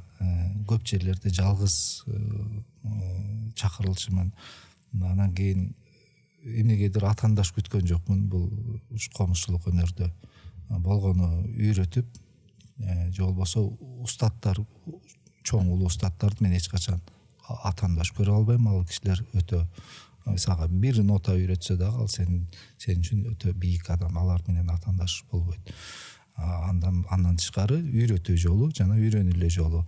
Анан бирөө менен атаандашып, мен андан кыйын болушум керек же бул менден өтүп баратат деген сезим такыр сезе алган жокмун бүгүнкүгө чейин. Комузчулук өнөр жаатында жеке өзүңүз гана билген, өзүңүз моюнга алган кандай бир кемчиликтериңиз бар? Ушу жагын мен карабай атам да дегенчи. Кемчиликтер эми бул жаш курак менен ар кандай кемчиликтердин жолунан өтөт экенсиң. Мисалы биз кичинекей жаш кезде татырактатып сабап ойноп жүргөн кезде улуу устаттар, чоңураак устаттар келип, ай балам мынды ойно, тигинти ойно десе, течимде өзүм билем деп. Мына ошол кийин улам баягы жаш курагың чоңойгон сайын артты карасаң ошол кемчиликтериң көзүңө көрүнө баштайт экен. Балким азыркы техника жок болгондо көрбөй калмакпыз. Баягы жаш кезиңде аткаруудагы видеолор жана башка запистер калгандыктан көрүп, чындап эле ушинтип жүрчүкенбиз, чындап эле ат куугандай чертип сабап, анан жылдан жылга калыптанып өзүнүн түшүнүгү, ачылыштары боло берет экен. Анан кийин жасай турган нерсе биз ушул жана сизге алдында айттым го, окуу методикаларын жаңыртыш керек. Анан кийин сизге дагы айткан баягы комуздун тили боюнча, жанрлар боюнча комузчуларыбыздын 90%-нын түшүнүгү жок. Эмнени чертип атат, эмнени такыр түшүнүгү жок да. Күйүнүн атын билет, авторун билет, бирок ал кайдай жанрда, ал эмне жөнүндө баяндайт, ал салттуу кайрыктары, ичиндеги салттуу майда чүйдө толгон токой нерселер бар. Ошонун баарына болгон түшүнүк жок болуп келет. Ошолорду түшүндүргөнгө китептерди, же болбосо жаңы окуу методикаларды жаңылап жазганга ушундай жаш кезибизде иштеп калсак деп. Өнөр адамдарында устат шакирт деген ушундай мектеп деген ушундай салт бар эмеспи? Сизде ошо шакирт даярдоо деген маани берип атасызбы же бул ошо сабак берем дедим го, балдарга сабак берем. жок, ал сабак берем мисалы үчүн жанагы соц тармакка мен үйрөтөм деп жазып койсоңуз, бирөөсү баласын берет, бирөөсү кызын берет дегендей мындай анан үйрөтөт, анан келбей койсо келбей коет, бирок өзүңүз атайын мындай шакирттерди ого, андайлар болот. андайлар бар Дагы бир суроо, мынау комуздун күүсү менен кошо мындай заманбап музыкалык аспаптарды аралаштырып, өзүнчө эстрадалык кылып, башка бир дүйнөлүк бир музыкага кошо аралаштырып, ошондойлор болуп атат. Ушуга көз карашыңыз кандай мындай? Көз карашым ар кандай. Анткени мисалы сиз экөөбүз кыргызбыз. Кыргызча сүйлөп, кыргызча эфирде алып барып атабыз. Бирок экөөбүздөн кыргыз болуп, башка тилде сүйлөсөк кандай? Эгер кыргыз тилин билбесек дагы андан тышкары, ошол сыяктуу эле көрүнүштөр. Комуз менен башка тилдүү музыкаларды ойноо бул артыкчылык. Бирок ошол учурда сенин өзүңдүн салттуу кайрыктарыңа болгон түшүнүгүң бай экенин, репертуарларың кенен болуш керек, сөзсүз. Учурда эми кандай болуп атат? Жаш комузчулар чертип атат. Кыргыз күйлөрдөн о ашып кетсе 15-20 билет. Анын ичинде 5 баягы мыкты аткарыла турганы, 15 жеңилирээк, кээде унутуп коюшу да мүмкүн. Ошол деңгээли менен анан башка тилди сүйлөп аткандай да, мисалы кыргызча чала боло сүйлөйт, бирок башка тилдерди укмуш сүйлөп аткан сыяктуу көрүнүш бул. Мен айтат элем, бул эгер кыргыз тилин, эне тилиңди мыкты билип, түш жоруп, бирок анан башка тилдерде дагы мыкты сүйлөсөң, бул артыкчылык. Бул жаман нерсе эмес. Ошол сыяктуу эле нерсе көрүнүштү карайм.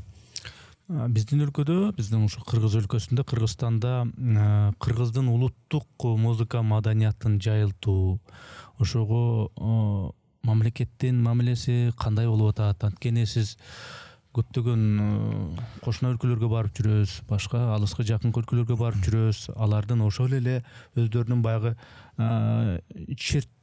черткен ушундай комуз сыяктуу өздөрүнүн аспаптары бар да. Ошонун устаттары бар, ошонун мындай залкарлары бар деген аларда деле. Ошолорго болгон мындай мамилесин, алардын мындай сыртынан эле өзүнүн мындай бир кийингенин, жашаган жерин, иштеген жерлерин балким көрүп угуп жүрөсүз. Бизде кандай? Бизде эми мен жеке өзүмдү айта турган болсом, Кудайга шүгүр, мен жаманчылык эч нерсе көргөн жокмун. Өкмөттөн деле бардык жагынан колдоо көрүп келе жатам. Бирок мен жалгызмын да. Бардык биздин кесиптештерибиз, биздин өнөрдөгү аспапчылар, кандай десем, учурда бизде өлкөбүздө эмнеге көп көңүл бурулат? Мисалы, спорт чеберлерине мыкты көңүлдөр буруп, шарттар түзүп берип, стадиондорду салып, үйлүү жайлуу унаалуу кылып, жана башка ар бир ийгилигине, ар бир кубаныч тартуулап турушат да. Мотивация, стимул берип турат. Андан тышкары өнөр жолунда айтуучулук өнөрүнө абдан көңүл бурулуп атат. Манасчыларыбыз, акындарыбыз эмне деген мыкты концерт айтыштарды уюштурат, мыкты байгел фонддор коюлат. Атайын Манас академиясы мына ачылды. Манас театры ачылды, жана башка ушундай. Биз аспапчылар, комузчулук өнөр, башка жанагы кыргыздын улуттук аспапчылар өнөрү, салттуу аспап, кылгыяк, үйлөм аспаптар. Бул биз жетим балдардай эле бир чекеде өгөй баладай эле бир жүрөбүз да. Бирок мактаныш керек болгондо, кандайдыр бир чет өлкөдө бир өнөрүбүз менен бир көрсөтүш керек болгондо кимди? Аспапчыларды алып барат. Комузчулар чертет, ошол жерде өнөр көрсөтөт, мыкты. Акын ырдайт, бирок аны эч ким түшүнбөйт. Манасчыбыз манас айтат, аны эч ким түшүнбөйт. Аны да 5 мүнөт айтып болду, анан жөн эле көргөзмө катары эле көрсөтүп коет. Негизинен сабап чыгарган бул комузчулар, аспапчылар да. Бирок бизге болгон мамиле чындыгында өтө эле солгун, баягындай мейли деп жүрө беребиз. Биз да өзү аспапчылар тынч калып келеткенбиз, унчукпай жүрө беребиз. Бирок жакынкы арада ушул жылдын жай мезгилинде бир жакшы жаңылыктар болуп келет эле, бирок азыр токтоп турат. Президентибиз жакшы көңүл бурайын деп аспапчыларга атайын фонд ачып жана башка бир ушундай иштерди ишке ашыралы деп атып, азырынча бир токтоп турат. Эмнеге токтоп турат билбейм. Мен күтүп жүрөм күнүгө. Эгер ал башталса, чоң проекттер, мыкты бир жакшы нерселерди жазайбыз буюрса. Мен кийинки суроомду айтайын десем, менин оюмду окуп койгондой ойлорду айтып атасыз. Жанагындай чоң эки өлкөнүн үлкөндөрү, президенттери өкмөттүк деңгээлдеги бир иш-чаралардан, анан кийин жанында расмий бөлүгү бүткөндөн кийин жана маданий бөлүгүнө өткөндө кимди көрөбүз? Закирбекти көрөбүз. Комузду шартылдатып, анан кийин өзүнүн чеберчилигин көрсөтүп, анан кийин президенттерди эле кол чаап ушундай кылып бир жакта көрүп турган эл кошо өздөрүнчө көлкүп балкып дегендей. Анан мен өзүмчө ушу ойлонуп койгом да, мында бизде чындап эле манасчыларга өзүнчө мамлекеттик деңгээлде жанагы Манас академиясын ачып берип, тиги айтыштар болсо чоң бир сыйлыктарды коюп, төкмөлөргө алар өздөрүнүн изине салып коюшту, манасчылардын изине салып коюшту. Мамлекетке мындай бир туруктуу кайсы бир деңгээлдер мындай көңүл бөлүү бар. Анан ушу кыл кыякчы, ушу улуттук аспаптар, ушу комуз, ушуларды деле өзүнчө бир мындай ажаатын ачып, мамлекеттик деңгээлде ошентип койсо болбой беле деп ойлоп калам да негизичи. Анткени өзүңүз айттыңыз, эми балким сиз өзүңүзгө мындай мамлекеттин көңүл бөлүүсү тигил бул жака алып барып бир комузчуга болгон мамилеси албетте биз көрүп турабыз жакшы, бирок жалпы ушундай бир мамиле керектей деп ойлойм да. Ооба, сөзсүз керек болуп турат. Анан бул комузчулук өнөрдү көтөрүш үчүн биринчи комузчуларды көтөрүш керек да. Анткени комузчулар ушу өнөрдү көтөрөт да. Анан кийин бул комузчулардын өзүнүн развитиясы азыр кичине солгон болуп турат. Жанагындай окуу методикалары начар, чеберлиги жок, бирок чоң күйлөрдү аткарат. Күйлөр өз максатына жетпей калат аткарылууда. Көп учурда ошо даярдыгы жок күйлөрдү ойной беришет.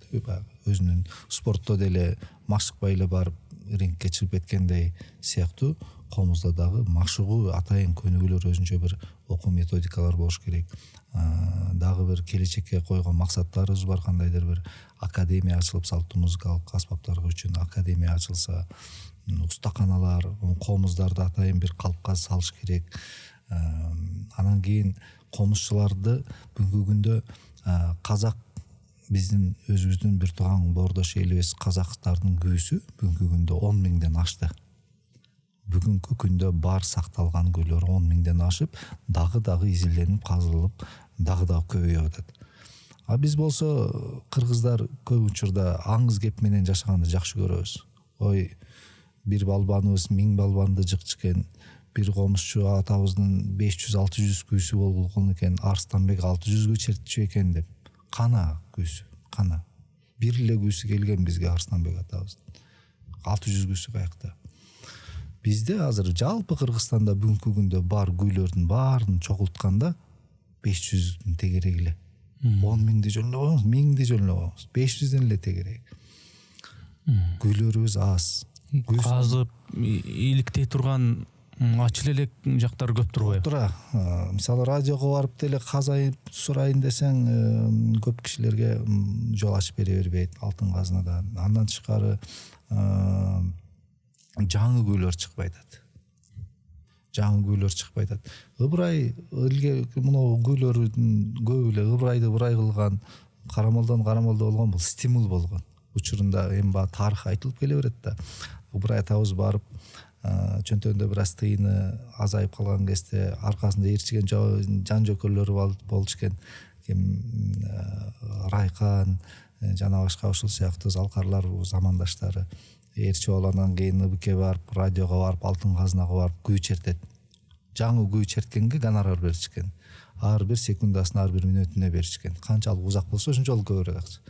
Анан өзүнө керектүү сумма чыкканга чейин күйлөрдөн ойноп төкмөчүлүк өнөр бул. Импровизация кылып, 1-2 күү ойноп коюп, акчасын алып, ошентип келип кетип берип 90дон ашык күү жаздырып койду Ыбырай атабыз. зато бүгүнкү күнгө кандай байлык болуп калды. Учурда дагы ошентип чертип кое ала турган комузчулар, күйчүлөр бар.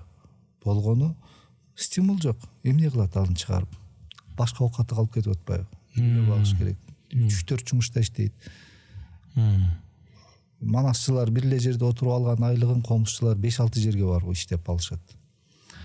Мына ушундай нерселер бар да. Сиз комузчу катары биздин залкар комузчулардын күйлөрүн аткаруучусуз, же өзүңүз дагы мындай күй чыгарып жүрөсүз? Өзүм дагы күй чыгарам. Өзүңүз да күй чыгарасыз. Ошол күй чыгаруу жагын сурайын деп атам да. Бул күй ыр чыгарганда эми түшүнүктүү. Ойлонуп тургандан кийин ырларды рифмага салып, уйкаштырып анан жазат дегендей. Анан бул ушул күй чыгарганда бул кандай бир илхом мененби, кандай негизде бир мындай жөнөкөй көрөрманга түшүнүктүү боло тургандай кылып түшүнүп күй чыгарса бардык эле комузчулар чыгара алат. Болгону мыякты туура жолго салыш керек. Туура түшүнүк менен, туура көз караш менен караш керек. Татаалдаштыра бербеш керек. Күй чыгарат десе эле оймут отуруп алып, ойду тоон ойлонуп эмес. Күй чыгаруу мисалы кээде балдар менен шакирттер, азыркы эле чоң эле комузчулар чыгып жүргөн, келишет, сабак алышат. Анан күй чыгарабыз деп отуруп алып, бир кайрыкты узатам, алар ошону улап кайра келет, кайра мен башка кайрык берем, ошентип аракет кылып күй чыгарганга да үйрөтөм да. Анан учурда фантазия эле. Мен айтам да, калп айтканды билесиңби жок дегенде. Бир кырдаал болуп калды, бир кырдаалдан чыгышың керек, калп айтышың керек. Укмуш калп айт, барыңар калпычсыңар деп айтам. Калпычсыңар конкретный эле жашынакай эле калп айтканды билесиңер. Ошондой эле демек фантазияңар силер иштеп токуганды билет. Окуяганды токуганды билет. Ошону күйгө салабыз. Токуш керек, кайрыктан кайрыкты улантыш керек, окуяны развивать этиш керек, өнүктүрүш керек. Ошол жол менен андан тышкары бул жанагы жанрларды сезип билүү, угуп билүү жанрларды. Күй чыгарууда оңой болот. Так, мен бир кербез чыгара салайынчы. Кербезди жөнүндө түшүнүгүң бар, эрежесин, кайрыктарын билесиң. Ол ошо кербездин негизинде күй ойнойсуң. Бир күйүң даяр. Шыңгырама керекпи, шыңгырама ойно. Ботой керекпи, ботой ойно. Эгер жанр боюнча түшүнүгүң кеңир болсо, жакшы болсо, күй чыгарууга өтө оңой жолдор ачылат да. Көпчүлүккө дагы өтө оңой жолдор ачылат. Көбүрөөк сүйлөп баратабыз. Эми өзүңүз чыгарган күйлөрдөн бир аткарып бербейсизби? Негизи күйчүлүк өнөрдө менде өзүмдө черте берем. Жаңы күнү деле баштап, баштан аяк чертип кое берсе болот. Отурган жерде. Анан кол ойнотуп дагы чертилген күйлөр болуп атат. Бардык жанрда бирден күйүм бар негизи. Жанагы сизге айткан жанрлардын ар биринен чертсе болот. Анан мен азыр чертип берейин деп аткан күйүм толгоо деген жанр бар бизде. Толгоо деп 3кө бөлүнөт. Ойдун толгоосу дагы келген күйлөр өзүнчө. Күйүнүн толгоосу бар. Чың толгоо, бош толгоо, терс толгоо жана башка. Ошолор өзүнчө бир жанр болуп калыптанган. Андан кийин энелерибиздин наристени жарык дүйнөгө алып келүүдөгү төрөттүн толгоосу. Бул да өзүнчө бир жанр болуп калыптанган. Анан кер толгоо деген бир өзүнчө жанрыбыз бар. Ар бир комузчунун өзүнүн кер толгоосу болгон, ар бир комузчунун өзүнүн толголору болгон. Анан чертсем эле ушу импровизация кылып атсам ушу бир толгоого окшоп кетет. Кербез менен толгоо экөө окшоштук жактары көп да. Кербез жанры менен толгоо жанрынын. Анан толгоо менен башталып, аягы кербез менен бүтүп калат. Чыгара албайм да, бир же толгоо кылып сала албайм, же кербез кылып сала албайм. Озурайын деп отуруп анан мейли чептеп анан толгоо кербез коюп койгом атын.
Баракелде.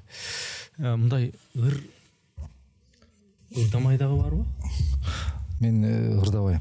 Ырдабайм. Үйдөчү мындай. Үйдө эч ким жокто, эшик терезени бекитип алып бир аз ырдашым мүмкүн, анан бирок элге ырдабайм.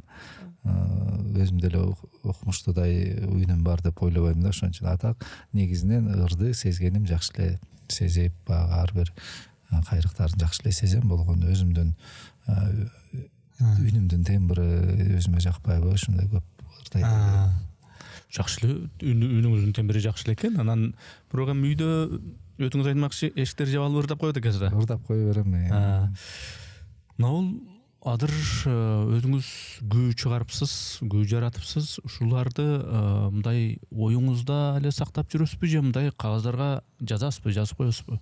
Анан кагазга жазып коеюн десем, бул до ре ми фа деп оңой эле жазып койгон эмес. Муну деген илип чертип, кыңгыратып чертип, күңгүрөтүп чертип, аны кантип нотага жазат? Кандай кылып жазасыз муну? Нотага түшкөндөрү бар. Күүгө түшүп, бир жолу ошол бир конкурс болуп, ушу композиторлор комузчу күүчүлөрдүн да конкурс болуп калып, ошого берип кенге нотага түшүрүшкө туура келип калып, анан 1-2 күндө нотага түшүргөм. Анан чындыгында кыйынчылыктар болот. Жанагындай биздин баягы башка комузчулук салттуу ыкмаларыбыз бар да, ошолорду нотага түшүрүүдө бир аз кыйынчылыктар болбой койбойт. Анан ал учурда азыр Бек Алагушев деген мыкты комузчу, чебер комузчу иним бар. Ошол иним түшүрүп берген. Ал анткени тажрыйбасында көп да, ал көптөгөн бир топ күйлөрдү нотага түшүргөн. Мен көп өзүм башым оорутпай эле чертип берип туруп эле Бекке жөнөтүп коем. Бекке мындан бир нотага түшүрүп кой деп. Анан ал түшүрүп туруп жөнөтөт, мен карап текшерип, каталары болсо айтып, бул жер мындай кыл деп, анан ушундай бар. Мынау кошуна өлкөлөргө барып, ошол улуттун баягы, мисалы үчүн ошо Казакстанга барып, ал жактын домбурачысы өзүнчө чертип, сиз жанаша отуруп анан дуэт болуп ушинтип чертип атасыңарбы? Эми ошондо мисалы үчүн кошуна өлкөлөрдүн жанагы эмне деп коет аспаптарын, ошо домбурасы, саз, дутар, же болбосо ошол чертүү түбүнө кирген балалайка бар, мына гитара бар, ошол сыяктуу аспаптар менен мында салыштыра келгенде комуздун кандай артыкчылыгы, жанагы кемчилиги бар? Сөз жок, ар бир өзүнчө уникалдуу, бирок бизде ар бир эле улут ушундай болуш керекпи деп ойлойм, бирок көбүнчө кыргызда бул көп кездешет. Кайсыл нерсе кыргызга таандык болгон нерсени аябай көкүрөк кагып эле биздики мыкты дейбиз. Бул эң жакшы нерсе. Анысы кандай, бизде да комуз аспабызда башка дүйнөлүк аспаптардан бул эч кандай баягындай мактанычы жана башка жөн эле куру төш кагуу эмес, артыкчылыктары көп. Бир эле ала турган артыкчылыгы бул бардык дүйнөлүк аспаптарда ашып кетсе 4 толгосу бар. Эң көп дегенде 4 толгосу бар. Негизинен бир толго менен ойнолот. Бар көбүнчө классикалык аспаптар, скрипка, виолончель жана башка аспаптардын көбү бир эле толгодо. Бардык чыгармасы ошол толгого гана ылайыкташтырылып жазылган. Кошуна казак домбурада 3 толгосу бар, анын экөөсүндө гана көп ойношот. 2 толгосу баягы илгеркилерде ойногон экен деген түшүнүк менен да. Бирок учурда ойногондор бар. Ошондой эле дагы бир түркмөндөрдө 3 толго ашып кетсе ушул да. Бирок кыргыздын комузунда 20га чукул толго бар. Бул деген комуздун мүмкүнчүлүгүн өтө көп жактарга ачат. Диапазондук жагынан ачат, ыкмаларды, тембральный мүмкүнчүлүктөрдү көбөйтөт. Тембр, мен жана айтпадымбы, жанрларды тембрине жараша, угулуу үнүнө жараша таанып билген деп. Ошонун баары бардык толголорго чачыратканда, кыргыздын негизи күйлөрүнүн көбү бир эле кайрыктан турат. 2 кайрыктан турат деп коеюн, бирөөсү түштүк кайрык, бирөөсү түндүк кайрык. Түндүк кайрыкта бул камбаркан күйлөрү, ботой, шыңгырама, кербез, камбаркан, кайрык, толго, жана башка жана айтып аткан 10-15 жанрдын бардыгы бир эле кайрыктан турат. Бул кайсыл кайрык десе, бул кадимки биз түшүнүгүбүздө жоктоого кабыл алып калганбыз. Бул эч кандай жоктоо эмес, бул кошок деген бар го бизде.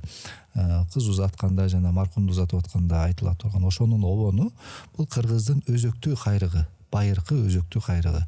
Бардык күйлөрүбүздүн бардыгы ушул көнүн негизинде турат. Ошол обондун негизинде турат. Жана ибарат болсун, камбаркан болсун, ботой, шыңгырама болсун, ошол кошоктун кайрыгын ар бир күйдөн табасыз. Ал кайрык жок болсо, демек ал кыргызча сүйлөп аткан жок ал күй. Көрдүңүзбү? Бир кайрык менен бир нече толгоого чачыратып, бир нече мерчимде ойноп, бир эле кайрыкты канча деген түрлүү ойлорго бөлгөн, түрлүү ыкмаларга бөлгөн, түшүнүктөргө бөлгөн. Бир эле кайрык менен бир нече түшүнүктү бере алабыз.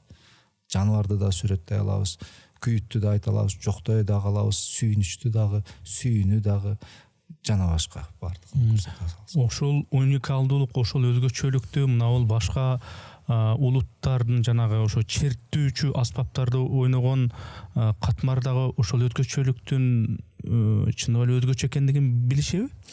Муну деген көбү билбейт. Неге? Анткени чет өлкөлөргө барганда деле бир эле жанрдагы күйүн аткарып жүрө беребиз. Баягы кол ойнотулган кар өзгөй, ак тамак, көк тамак ушул күйлөрдү эле черте бергендиктен, бул кыргыздар кол ойнотуп эле чертет деген түшүнүк көп жерде калыптанган да. Мен анткени барганда ушул нерселерди, ойлорду көп угам. Анан жандай ачык сабак мастер-класстар өтүлүп турат. Казакстанга барып мастер-класс өткөндө дагы ушул жанрлар жөнүндө кенен айтып бергенде, анан байлыгы түбү терең турбайбы деп анан кийин түшүнүп башташат да. Азыр көбү түшүнүп башташты. Анан бул кейиштүүсү өзүбүздүн комушчуларыбыз түшүнбөй атат да ушул нерсени. Анткени азыр чет элдин музыкасын ойноп, жана башканы ойноп койсо, комуз кыйын экен, комузда ойносо болот экен деп ал нерсени далилдештин кереги жок. Ал нерсеге далил бир эле нерсе айтайын. Дүйнөдөгү кайсыл жанрдагы музыка болбосун, классика, симфония, кайсыл улуттун музыкасы болбосун, кайсыл аспаптагы музыка болбосун, мейли джаз болсун, мейли бардык жанрдын бардыгы, музыканын баары 7 нотадан турат. Ооба. Турабы? Ооба, 7 нотадан. Демек, комузуңда 7 нотанын үнү чыгып турса, бардык музыканы ойносоң болот деген түшүнүк бар да. Муну атайын далилдеп бир нерсени ойноштун кереги жок. Комуз бардыгын ойной алат. Бардык күйүнү, бардык чыгарманы бардык тилде сайрай алат. Бирок өзгөчөлүгү жана 20 дедиңиз го? 20 толгоодон турган биздин 10-15 жанрыбызды, мына ошол биздин байлыгыбыз. Эң негизги. Бул музыкалык тилде минор, мажор деген бир лат бар. Адатынча мажордо шайыр гана музыкаларды, шайыр маанайды гана тартай аласың. Мажор аспабынан күйүттү бели бериш, түшүндүрүш өтө кыйынга турат. Көп элдерде бул акылга сыйбай турган нерсе. Эмне үчүн ошондой болуп калган? Мисалы башка өлкөлөрдө деле алар айтат да, биздин ушул улуттук черте турган аспабыбыз илгери биздин ата-бабалар черткен деп. Мына биз да комузду ата-бабаларыбыздан бери келаткан улуттук аспабыбыз дейбиз. Бирок бизде ошо 20 толгоо бар экен, а башкаларында 2 дедиңиз. Эмнеге ошондой болуп калган бул? Кыргыздын уникалдуулугу бул. Жана сөзүм аянат чыга албай калдым. Мажордон күйүттү билдириш, мажор латынан. Бул жанрда, латта күйүттү билдириш кыйындыкка турат да. Ушунун эле минор деген латы бар. Бул кандайдыр үнүн укканда эле кабагың мындай түшөт да. Бул уже шайыр деген сөз. Бул мажор латы, бул минор латы. Дүйнөлүк музыкалык эрежеде күйүттү, лирика жана башканы минор латында, ал эми шайырды мажор латында түшүндүрөт да. Кыргыздын артыкчылыгы эки маанини тең, күйүттү дагы, сүйүнүчтү дагы мажор латында түшүндүрөт, бере алат, жеткире алат. Ушундай жеткирет, адам даже керек болсо көкөйүнө баягы эме туруп калат да. Түшүнгөн адамга. Бир жылы бир Европада ушул ачык сабактардын биринде, мастер-класстардын биринде атай кыргыздын бир кайрыгын ойноп бердим. Мажордон турат да. Жалаң музыканттар музыкалык академияда. Анан сурадым. Бул мажорбу же минорбу деп сураган жокмун. Бул силерге кайгылуу кылдыбы же шаңдуу кылдыбы дегенде, баардыгы жооп берди, бул кайгылуу болду, өтө кайгылуу болду деп. Дагы бир жолу ойноп бердим, дагы сурадым, дагы кайгылуу болду деп. Анан кайра сурап бердим, кайгылуу музыкалар адатынча кайсыл латта ойнолуш керек десе. Минор деди. Анан мен кайра ойноп бердим. Бул минорбу сизлер, минор латында болуп атабы деп ойноп берсең, түшүнбөйт. Минорбу же эмне болуп атат? Бирок кайгылуу болуп атат. Анан гаммасын ойноп бердим. Бул мажор латында болуп атат дегенде анан баардыгы колчап, бул деген өтө чоң башкача бир керемет бул. Орустар айтканда невозможно деген көрүнүш ошол жерде болду да. Анткени мажор латынан күйүттү, кадимкидей кошоктун үнүн уксаңыз өзүңүздүн денеңиз дирилеп кетет го. Кошоктун кайры бул өзүнчө бир адамдын бир көкөйүнөн чыккан бир күйүттүү үн да. Ошону биз комуз күйүүсүнө салынып, ошол кайрык менен биз күйүттү дагы салтанатты дагы чертип келгенбиз. Болгону ошол эле кайрык, мисалы сизге шыңгырамадан ойноп берейин.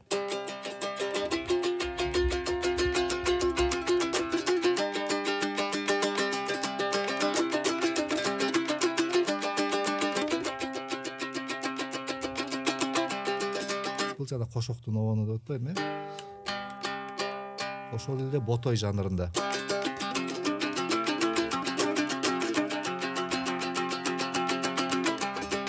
Мындай кылсаң уже башка үн болуп калат.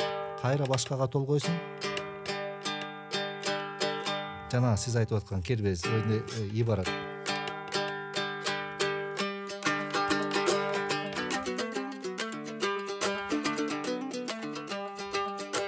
Бул деле кошок. Да да да да да да дай дай дай да дам. Дай да дай да да да дай дай дай. Ырдай албам десиз, дададай диди десеңиз эле үнүңүз жакшы болуп атпайбы? Ушул бир кайрыгыбыз менен кыргыздын уникалдуулугу бир эле кайрык менен эмне деген чоң дүйнөнү комузга салып койгон да. Жөнөкөй мындай музыканын деталдарын түшүнбөгөн көрөрман үчүн мисалы комузда 3 эле кыл бар. Гитарада канча кыл бар? Анда мүмкүнчүлүк көбүрөөк болуш керек деген ою кетет да эми. Жок. Комуздун мүмкүнчүлүгү чоң. Анткени диапазон өтө чоң, башкача бир толголорго толгоп диапазонун кеңейтип алсаң болот. Экинчиден ал кең диапазондо кең музыкаларды, кең дүйнөлөргө кирип кетесиң да. Ушундай комузда артыкчылыктарыбыз көп. Эми дароо теманы кескин буралы. Подкасттын маектешүүбүздүн соңку бөлүктөрүнө келип калдык. Мына балык уулаганды жакшы көрөт экенсиз. Instagram баракчаңызда бир туруп тиги жакта жүргөн болосуз, бул жакта жүргөн болосуз. Көздү кыдатып чоң балыктарды кармаган, форелдерди кармап жүрөс дегендей тоо форелдерин. Кайсы жактарга барасыз негизинен? Чабыттап. Көбүнчө Сусамырга барам. Сусамырда Көкөмөрөн дарыясы, Сусамыр суусу бул өтө балыкка бай суулардын бири Кыргызстандагы. Анын ичинде форель балыгы дагы абдан жакшы мекендейт Сусамырда. Чоң көлөмдүүлөрү дагы ошол Сусамырда көп кездешет. Токтогул районунда дагы бир топ суулар келип түшөт. Токтогул кесине ошол суулардын ар биринде дагы мыкты форелдер бар. Казарманда Жалып обласы, ал жакта Казарман Тогуз районунда да мыкты сонун жайлоолор, суулар бар. Ошондой эле Кочкор районунда дагы мыкты көптөгөн дарыялар агып келип түшөт. Ошол дарыялардын ар биринде форель балыгы мекендейт. Ошол жактарга барып балык кармайм. Атайын шаймандарды сатып алып, отургучтарды сатып алып, кайырмактын түрлөрү дегендей ошондой болсо керек негизи. Анан мен балыкка кармаган балыкчылыктын түрү бул экстремальный спортивный рыболов, балык уулоо спорт түрү болот. Биз ар дайым кыймылда токой аралап, суу кечип, агымдын каршы кечип, билинбеген менен көп басып кетесиңер да суу жээктеп. Бир күндө бир 10дон ашык чакырымдуу километрди жүрөбүз басып. Ошону мен дагы ошо кызыгам да негизи. Анан бирөөлөр айтат: "Карап алып эле ушу кээде мына көлмөлөрдө баспайсың да, мындай мелтиреп суунун толкунун карап турасың, жанагындай эмне деп коет, жанагындай поплавок. Ошону карап туруп тартканда жүрөгүң дирт-дирт кетет. Ошол өзүнчө терапия дегендей, мындай жаныңды жыргатат дегендей. Анан бирөөлөр айтат да, ушунун эмнеси кызык деп, жанагы ошого бир айтып түшүндүрүп коюңузчу, бул балык улоонун ырахаты эмнеде экенин. Жана башында айткандай эле ар бир адамдын каалоосу, жаратылышы ар кандай болгондуктан муну баары эле алектенип кете албайт да, баары эле буга кызыгып кете албайт. Кээ бирөө барат дагы балык түшпөй калган себептүү ал күндү жакшы көрбөй калат, ошо менен балык таза эле жакпай калат. Мен бул кичинекей кезимен Сусамыр суулуу жер болгондуктан балыктын мекени болгон, кичинекей мен 3-4 жашыман эле ошо балык көрүп чоңойгом. Анан кызыгым да ошол кезден эле башталган. Анан бул балыктын кайсыл жери сага айрыкча жагат дегенде, мен баардык процесси жагат деп айтам да. Эртең кетем деген күндөн баштап жагат да үйдө. Ошондо процесс башталат. Сен үйдө бара элек жатып түнү менен уктабай, камдап, жанагы азыгыңды камдап, балык улоо шаймандарыңды камдап, андан тышкары жолго чыкканың, ошол узак жолдо жүргөнүң, тоо таштарлап жүргөнүң, мунун баары өзүнчө ырахат да. Анан эч ким жок, шаардын ичиндеги пипилдек, акылдап, күлдөктүн баарын токтотуп, жым-жырт жалаң гана жаратылыштын үнү менен өзүң каласың. Анан балык улайсың, түшөбү, түшпөйбү, ошол жүргөнүңдүн баардыгы ырахат. Бирөөлөр айтат экен, ошентип жүдөп какка отурбай эле жанагы жардыргычты алып даң эткизсең, балык үстүнө чыгат, жыйнап кетип каласың деп. Биздин максат балыкты жыйнап кетип жеп, ошондон жамбагыш эмес. Биз кармаган балыгыбызды кайра кой беребиз. Мен тиги аталарыбыз, бизден улуу аксакалдар айтып берет го, биз ат бастырганда ат үркчү эле балыктардан мындай болчу эле, тигиндей болчу эле депчи. Мен ошол кишилерге суроом бар да, кана ошол балыктар депчи. Каяка жок кылдыңар? Бизди ойлогон жоксуңарбы? Небере чөбөрөңөрдү ойногон жоксуңарбы? Ошолор да кармасын, ошолор да ушул нерсе менен алек болсун деп. Баарын эле торго сайылып атып эле тор менен кырып отуруп түгөтүп коюшту го. Негизи илгери кыргыздар ал балыкты бак экен деп жечү эмес экен. Жечү эмес экен, бирок бир кайсыл бир доорду, кайсыл бир период ушул балыкты аябай кырышты да. 90-жылдан бери көздөй 2000 жылдын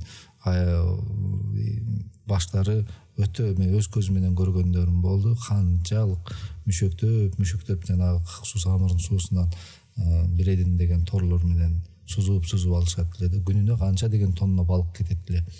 Азыр бар балыкчы көп, балыктан балыкчы көп азыр. Жээктин баарында эле балык жүрөт. Балык барбы? Жок. Бир 15 жыл мурун эле, 20 жыл мурун эле кандай деген көп балык болгон. Ат үрккүдөй балык болгон чындыгында. Анан бизден кичине улуураак поколенияга дагы агаларыбыз кырып коюшту да. Биз дагы ошондой болбойлу деп, эртең биздин да бала чакалар, бизден кийинки дагы муун балык кармаган нерсе менен алектенип, балык кармашты. Биз көбүнчө учурда кой берип коебуз. Кайсы көлдүн, кайсы дарыянын балыгы же болсо кайсы түрү даамдуу? Мындай жегенге келгенде тоо жака барасаң эле форель деп жанагындай кафелерди ачып койгон. Алар кандай даамдуулугу жагынан? Форельдин түрлөрү бар. Бул жерде бизде Кыргызстанда 3 түрү бар. 3-4 түрү бар. Бул фермерский жанагы радужный форель деп коебуз. Фермер баккандар. Андан тышкары Ысык көлдө севан балыгы кое берилген экен. Союз учурунда Ысык көлгө, Токтогул кесине жана башка суу сактагычтар кое берип, ал жактардан тоолорго өрдөп севан балыгы көбөйдү. Андан тышкары Амударинский, орустар пеструшка деп коет, Амударянын форели. 3 түрлүү форель. Булар Амударянын форели бийик 2000-3000 метр бийиктикке чейин көтөрүлүп жашай алат. Севан балыктары бул 1,5-2000ден ары жогору бара албайт. Давление башка кысым бөлөкчө болгондуктан алардын породасы ошол жерге чейин эле барат да. Анан радужный форель азыркы фермерский бул өтө чоң жырткыч болот. Анан үчөөнүн даамы 3 бөлөк. Бул севан балыктары даамдуураак келет, форельдери. Амударинка форельдери даамдуураак келет. Радужный форель деле даамдуу болот эгер ал жапайы өскөн болсо. Болбосо жана фермадагылар жалаң колдун тамагын берип атып, анча эмес да. Көбүнчө жанагы кафе ресторандардагы балыктар да булар көбүнчө.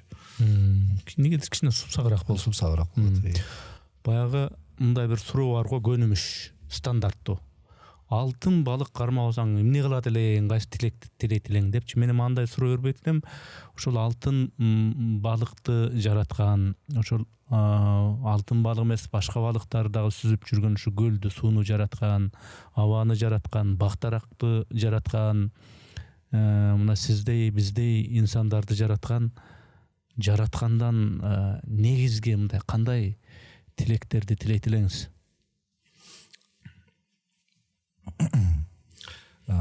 Бул дүйнө ырыскынын дүйнөсү. Эмне жакшылык болбосун, эмне ичкен жегениңен тартып, бардык неаматтар, бардык нерсенин баарынын баары ырыскы экен. Бул дүйнөнүн маселеси ырыскы менен чектелет да. Бирок максат бөлөк. Максат жараткандын ыраазылыгын табуу. Негизги максатыбыз ошол. Анан ал ыраазылыгын тапсак, ага болгон жараткандын өзүнүн белектери бар. Аны өзү билет. Кандай кылып берет, каяктан берет.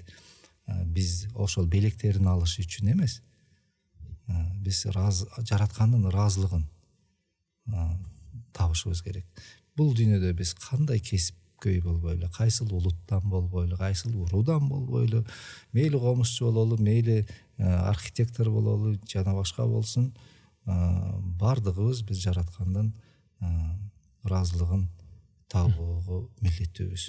Негизги максатыбыз ошол болуш керек деп ойлойм. Анан жараткандан сураганым эле ошол, кайсыл жолдо жүрбөйүн, кайсыл амалда жүрбөйүн, өзүң ыраазы боло турган гана амалдарды насип кылсын. Жакшы тилек экен, баарын камтыган. Закирбек мырза, балыкты да сурадык, башкасын да сурадык, күнү да сурадык. Мен аябай канааттанган бир маек болду. Кээде өзүң ишиң, ар ким өзүнүн кесибибизди ишибизди кылып жүрөбүз. Кээде кылган ишиңе купулуң толот, кээде ушу толбой калат, айга мейлем депчи. Бирок мен ушул купулум толгон бир маектешүү болду. Рахмат. Эми ушул подкастты, маектешүүнү дагы жыйынтыктап, мындай сөз менен эмес, ушу комузду сайратып, комуздун тили менен, комуздун тилин элге угсуп анан жыйынтыктасак. Жарайт.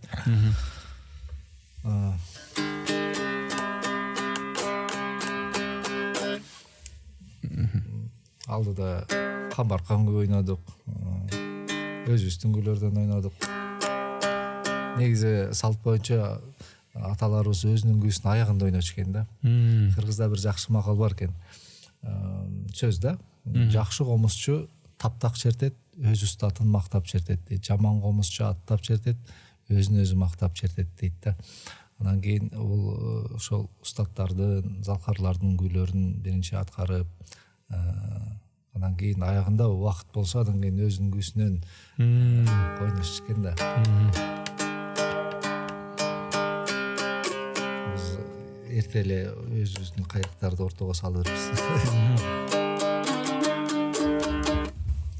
Ушул менин комузчулук өнөрүмдө абдан бир маанилүү күйлөрдүн бири бул Актамак, Көктамак деген күй. Бул өзү кол ойнотулуп, ушу мен чет өлкөлөргө, көп жактарга таанымал кылган, көп жактарга чакырткан ушул Актамак, Көктамак күйсү болду. Ошол комузчулук өнөрүндө өтө чоң бир ролу бар, маанилүү. Ушул күнү аткарып берейин.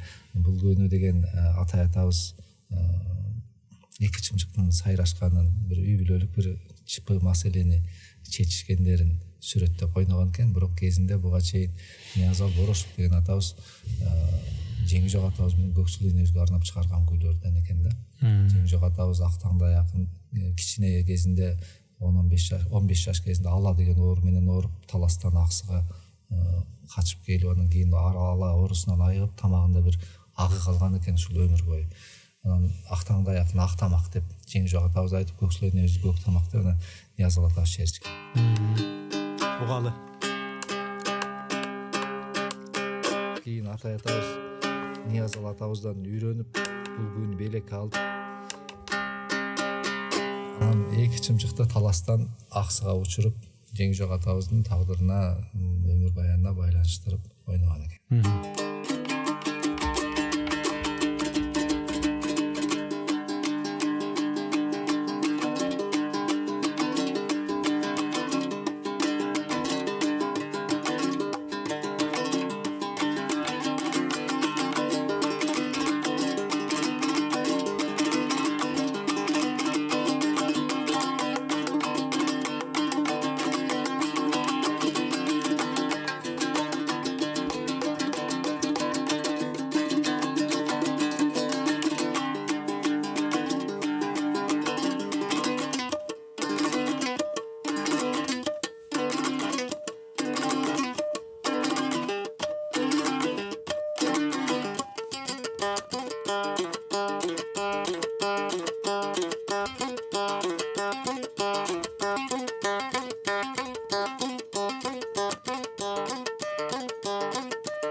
Бали.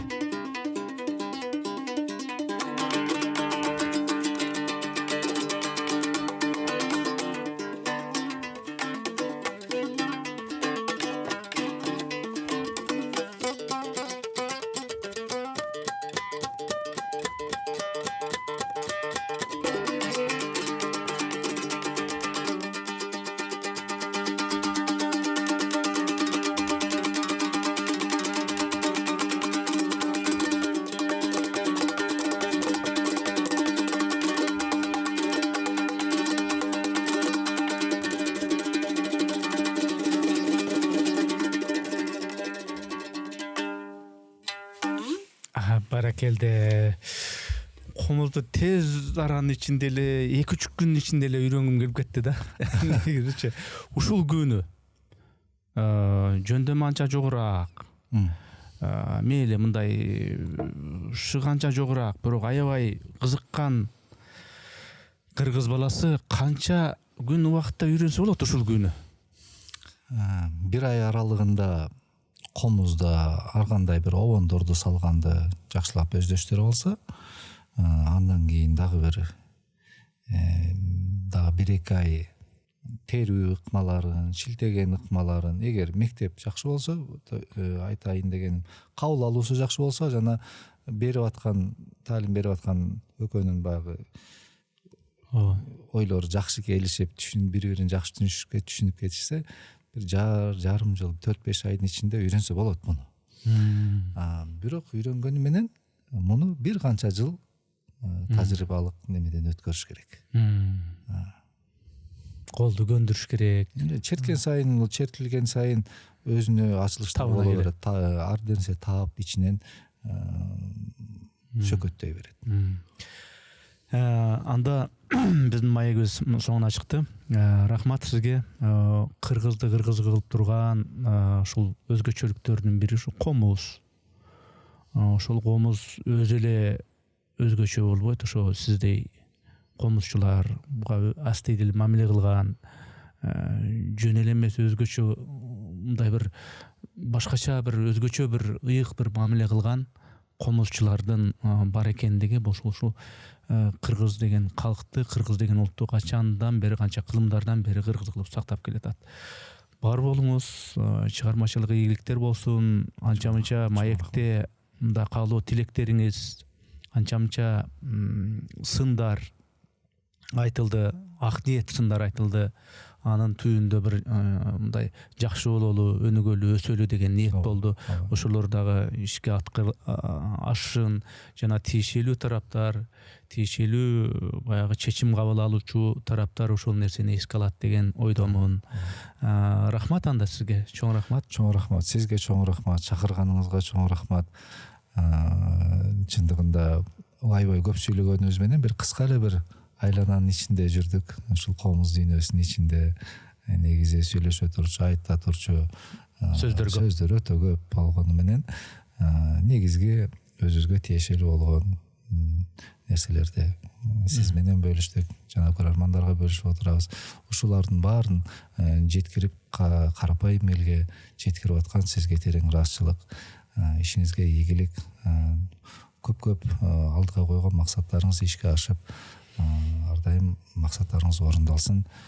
Кыргыз элине тынччылык каалаймын, ыймандуулук каалаймын, молчулук каалаймын. Өнүгүү өсө, албетте кыргыз экенин унутпай, эне тилибизди, улуттук баалуулуктарыбызды, манас баяныбыз, жана башка ушундай бир мыкты баалуулуктарыбызды жерибей, чанбай, меники деп, өзүмдүкү деп ар бирибиз сезип билип, ошол дүйнөдө жашап, жана ыймандуулукту сөзсүз ошол жолдо жүрүшүбүз керекми? Ошондой болсун деп тилейбиз. Алкыш, дагы бир жолу алкыш. Эми муну менен деле бүтпөйт, буюрса мен ниетим бар. Бул эми сиздин ушул комузчулук өнөрүңүзгө, шыгыңызга, талантыңызга байланыштуу гана бир ошого арналган бир маек подкаст болду. Келечекте дагы ошо кыргыз наркы, кыргыз дөөлөттөрү, кыргызчылык ошол багытта дагы мындай маектешебиз деген үмүтүм бар. Буюрса алдыда дагы мейман кылып чакырам деген өзүм мындай ниетим бар. Андан сырткары дагы жанагы балык уулоо жагынан жакын экенбиз. Анан ал боюнча өзүнчө сүйлөшөбүз. Сизди балык уулоого кызыкканыңызды билбептирмин, билсем мурунтан эле экенбиз бул тарап жолдо. Рахмат, анда үй бүлөңүздө тынчылык, чыгармачыл ийгилик жараткан сизди туура акыйкат жолдон адаштырбасын. Чоң рахмат, айтканыңыз келсин, бар болуңуз.